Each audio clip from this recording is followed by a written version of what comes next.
بسم اللہ الرحمن الرحیم۔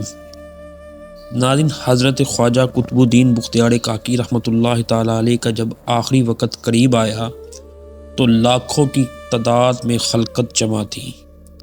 ہر چہرے پر غم کے سائے تھے۔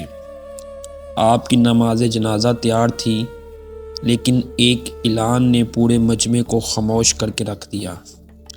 ایک شخص آپ کی وصیت لے کر آیا۔ آپ کی وصیت کے مطابق میری نماز جنازہ وہ شخص پڑھائے جس میں یہ 3 صفات ہوں۔ پہلی صفت، جس نے پوری زندگی میں ایک نماز بھی قضا نہ کی ہو۔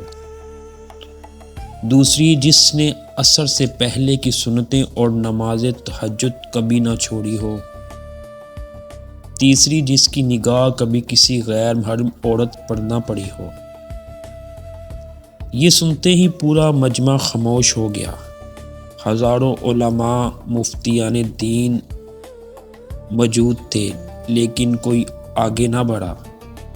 کوئی خود کو اس معیار پر پورا نہ سمجھ سکا۔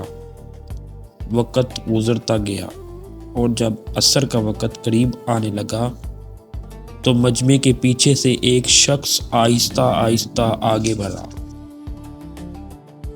لوگوں نے دیکھا وہ کوئی عالم نہیں تھا، کوئی فقیر بھی نہیں تھا۔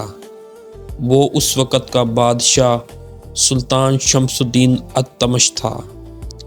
اس نے نمنائی آنکھوں سے جنازہ پڑھایا اور پڑھانے کے بعد کہا، مرنے والا تو چلا گیا، لیکن دوسروں کے راز فاش کر گیا۔